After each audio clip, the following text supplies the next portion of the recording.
పార్టీలో పాకమే తప్ప ప్రత్యేక విభాగం కాదని అంటున్నారు ఆ సంస్థ నేతలు. కవితకు కొత్త పార్టీ పెట్టే ఉద్దేశం లేదని, ఎప్పటికీ ఆమె కేసీఆర్ నాయకత్వంలోనే పనిచేస్తారని తెలిపారు. కొంతమంది కావాలనే కవితను ఇబ్బందులకు గురిచేస్తున్నారని ఆరోపించారు.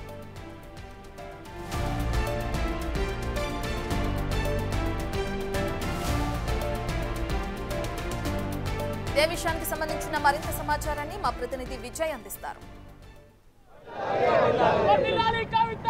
ఈరోజు ఈ మంచిర్యాల పర్యటనలో అయితే భాగంగా పర్యటించనున్నారు కవిత. ప్రస్తుతం మనతో పాటు సింగరేణి ఎంప్లాయీస్ అందరూ కూడా ఉన్నారు. వాళ్ళతో మాట్లాడదాం. అసలు ఆల్రెడీ జాగృతి ఉన్న తర్వాత మళ్ళీ సింగరేణి జాగృతి ఏంటి, కొత్తగా పెట్టడం ఏంది, కొత్తగా పార్టీ పెడతారంటూ కూడా కొన్ని వార్తలు అయితే తెరపైకి వస్తా ఉన్నాయి. వాళ్ళతో మాట్లాడేటువంటి ప్రయత్నం చేద్దాం. బ్రదర్, మీ పేరు? వెంకట్. నా పేరు వెంకట్ భాయ్. ఇప్పుడు ఆల్రెడీ జాగృతి ఉన్నది, మళ్ళీ కొత్తగా కవిత గారు సింగరేణి ఎంప్లాయీస్ కోసం జాగృతి పెట్టడం ఏంది, ఏం జరుగుతుంది వెనకాల? అన్న, ఇది కొత్తగా కొట్టడానికి ఏం లేదు. ఈరోజు సింగరేణి వ్యాప్తంగా కూడా దాదాపు తెలంగాణ బొగ్గని కార్మిక సంఘం గౌరవ అధ్యక్షురాలుగా శ్రీమతి కల్వకుంట్ల కవిత గారు కొనసాగిన ఆ తరుణంలో తెలంగాణ జాగృతిలో నుంచి కూడా కొంతమంది కూడా మన వాళ్ళు చాలామంది కూడా తెలంగాణ ఉద్యమకారులు, తర్వాత టీబీజీకేసి ఎప్పటి నుంచో సమన్వయంగా కలుసుకుంటూ పనిచేస్తున్నారు.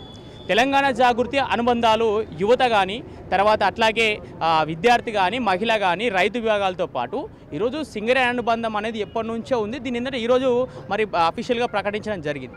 మరి అంశాలు చూసుకుంటే ముఖ్య అంశాలు ఆ రోజు సుప్రీంకోర్టులో కొట్టేసిన ఏదైతే మన సంబంధించిన కారుణ్య నియామకాలు ఏదైతే ఉన్నాయో ఆ కారుణ్య నియామకాల్లో అప్పుడు వెంటనే ఏం జరిగిందంటే సుప్రీంకోర్టు మనం హైకోర్టు పోవడం జరిగింది. హైకోర్టులో వెంటనే కోర్టు ఏదైనా కొట్టేసిన వెంటనే కేసీఆర్ గారికి దగ్గరికి వెళ్ళి స్వయంగా కవితక్క గారు మనము కార్మికులకు మాట ఇచ్చినాము, ఖచ్చితంగా కారు నియామకాలు ఏదైతే ఉందో దాన్ని అమలు చేయాల్సిన బాధ్యత మనపైన ఉందని చెప్పేసి క్లియర్గా చెప్పడం జరిగింది. అంటే మరీ ముఖ్యంగా చెప్పాలంటే ఆవిడ ఒక లెటర్ రాశారు కేసీఆర్ గారికి, సొంత తండ్రికి లెటర్ రాసిన తర్వాత కొంత చర్చనీయాంశమైనటువంటి పరిస్థితి అయితే ఉంది.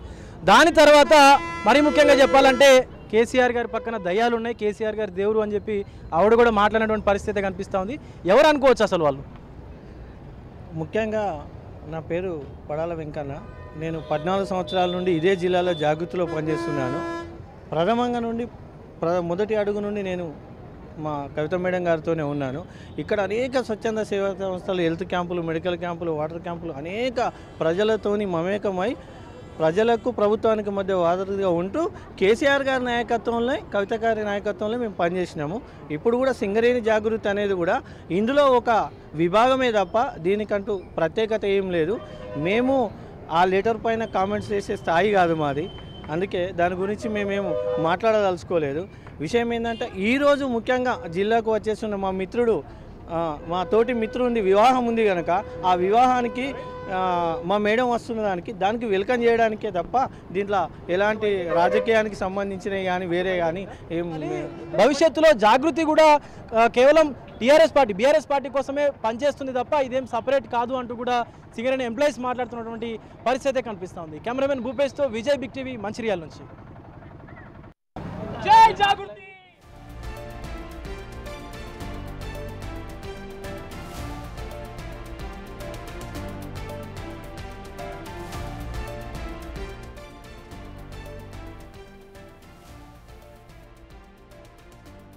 జై జాగృతి.